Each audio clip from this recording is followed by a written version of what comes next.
Mari kita berdoa. Bapa Surgawi, Bapa yang kami sembah dalam nama anak-Mu Tuhan Yesus, terima kasih untuk napas kehidupan yang baru yang Tuhan berikan kepada kami. Sebelum kami mulai aktivitas kami mau disapa dengan kebenaran firman Tuhan. Dalam nama Yesus kami berdoa. Amin. Sapaan rohani buat kita pada pagi hari ini, Kamis 7 September 2023. Saya ambil dari kitab Yehezkiel pasal yang ke-36 ayat yang ke-27. Demikian kesaksian firman Tuhan.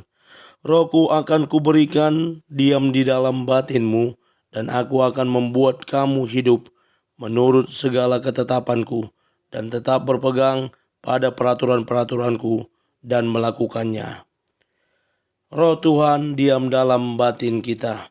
Ibu bapak saudara terkasih dalam nama Tuhan kita Yesus, sebagai orang percaya, sebagai orang yang telah menerima Yesus sebagai Tuhan dan Juru Selamat dalam hidup kita, tentunya Roh Kudus diam dalam hidup kita.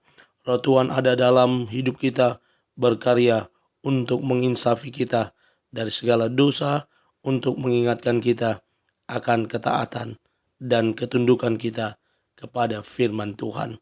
Ibu bapak saudara terkasih dalam nama Tuhan kita Yesus, natsapan rohani pada hari ini boleh mengingatkan kita bagaimana Allah menyampaikan kepada Yehezkiel bahwa akan terjadi pembaharuan bagi umatnya Israel. Mereka yang tadinya jauh dari Tuhan, mereka yang tadinya tidak berkenan di hadapan Tuhan akan diperbaharui agar menjadi umat Tuhan yang sungguh-sungguh taat, agar menjadi umat Tuhan yang sungguh-sungguh tunduk kepada Tuhan, agar mampu menjadi taat, tunduk, dan mengikut Tuhan kembali, maka perlu ada pembaharuan. Dan salah satu pembaharuan yang dilakukan oleh Tuhan adalah dengan memberikan rohnya diam di dalam batin umat Israel. Itu pula yang diberikan kepada kita sebagai para pengikutnya.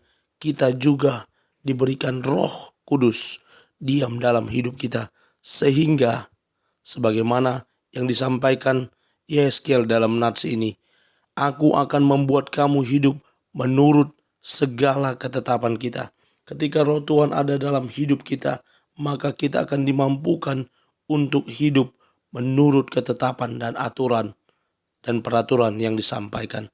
Bagaimana orang-orang Israel harus mematuhi 10 titah, dan dari 10 titah 10 Taurat ini dikembangkan lagi menjadi 613 pasal-pasal. Dari 613 pasal-pasal ini juga dikembangkan lagi menjadi ribuan bagian-bagian kecil yang harus mereka taati. Secara manusiawi tentu ini akan sulit dapat diterapkan, tetapi ketika Roh Tuhan diam dalam batin kita, maka ini akan membuat kita kuat dan mampu menjadi pelaku ketetapan dan peraturan-peraturan Tuhan. Ibu bapak saudara terkasih dalam nama Tuhan kita Yesus, Khalil Gibran berkata, cinta turun ke dalam roh kita melalui kehendak Tuhan dan bukan melalui kemauan manusia sendiri.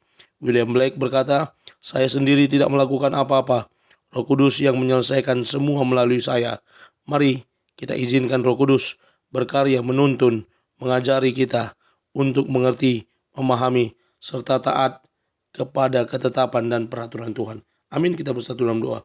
Terima kasih Bapa untuk firman-Mu. Mampukan kami menjadi pelaku kebenaran firman Tuhan. Dalam nama Yesus kami berdoa.